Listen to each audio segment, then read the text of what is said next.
शायद संविधान बनाने वालों को, देश के निर्माताओं को इस बात का एहसास ही नहीं रहा होगा कि लोग, सत्ता में बैठे हुए लोग इतने करप्ट हो जाएंगे, इतने भ्रष्टाचारी हो जाएंगे, इतने बड़े क्रिमिनल होंगे कि उनको जेल जाना पड़ेगा। जो बिल आ रहा है वो ठीक बिल है कि अगर आप पर कोई इल्जाम है, आपको जेल में जाना पड़ रहा है तो आप जेल से बैठकर सत्ता नहीं चला सकते हैं।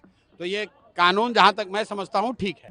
भाई, क्रिमिनल बिल जो लाया जा रहा है वो इसलिए लाया जा रहा है कि जब संविधान बना होगा तब शायद संविधान बनाने वालों को, देश के निर्माताओं को इस बात का एहसास ही नहीं रहा होगा कि लोग, सत्ता में बैठे हुए लोग इतने करप्ट हो जाएंगे, इतने भ्रष्टाचारी हो जाएंगे, इतने बड़े क्रिमिनल होंगे कि उनको जेल जाना पड़ेगा।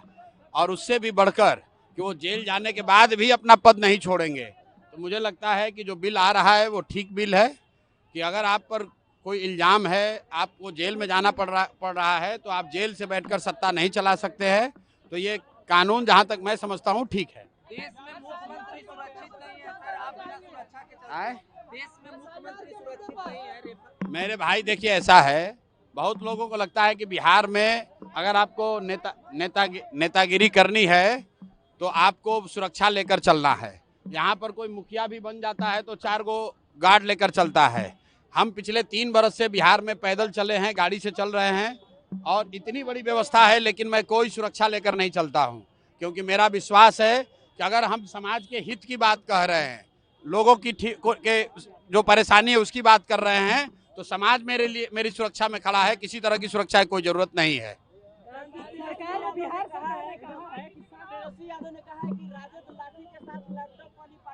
चलिए, कम से कम तेजस्वी यादव ने स्वीकार कर लिया कि ये गुंडों की पार्टी है। बताइए, सभ्य समाज में अगर कोई कह रहा है कि हमारा पार्टी लाठी वाला पार्टी है तो उनको वो वही बात कह रहे हैं जो समाज राजद के बारे में कहता है। हम लोगों ने पहले कहा है कि राजद लाठी वाला, कट्टा वाला पार्टी है। जब इनकी सरकार थी तो लाठी, कट्टा, बंदूक, अपहरण, रंगदारी यही बिहार की पहचान थी। तो मुझे सत्य को बहुत देर छुपाया नहीं जा सकता है। तेजस्वी यादव ने स्वीकार कर लिया है कि ठीक है, हम लोग की पार्टी लाठी और कट्टे वाली पार्टी है। सीएम नीतीश कुमार 60,000 रुपया देने का ऐलान किया बाढ़ पीड़ितों को। भाई, 20 वर्ष से तो बाढ़ की समस्या से निपटारा कर नहीं पाए। यहीं कोसी में 2008 में जो कटाव हुआ था, आज तक लोग विस्थापित हैं, उनको कुछ राहत नहीं मिली। पूरा सीमांचल में बाढ़ आया हुआ है, पूरा भागलपुर, मुंगेर के गांव कटे हुए हैं। ये हर बार बाढ़ जो है इन लोगों के लिए कमाने का संसाधन है। जल संसाधन विभाग सबसे बड़ा उगाही विभाग है। बाढ़ से लोग परेशान होते हैं और सत्ता में बैठे अफसर और नेता कमाई करते हैं।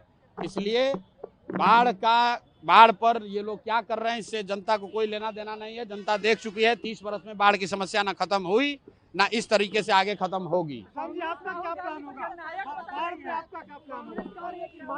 बाढ़ पर हम लोगों ने कहा है कि जन सुराज की अगर व्यवस्था बनेगी तो ये जितने Kosi project, Gandak project, Bagmati project चल रहे हैं, इन सब प्रोजेक्ट को बंद करके बिहार में एक प्रोजेक्ट बनेगा जिसमें सारे नदियों का एक बार आकलन करके एक ग्रिड, वाटर ग्रिड बनाया जाएगा, ताकि उत्तर के जिलों में जहां पानी और बाढ़ की समस्या है, यहां से पानी को नीचे ले जाया जा सके, और मध्य के जिले, सेंट्रल बिहार में जहां जल जमाव की समस्या है, उनसे इसको जोड़ा जाए। और फिर नीचे साउथ बिहार में जहां सूखे की समस्या है, जब तक पूरा बिहार में एक ग्रिड नहीं बनेगा, वाटर ग्रिड, तब तक बाढ़ की समस्या खत्म नहीं हो सकती है।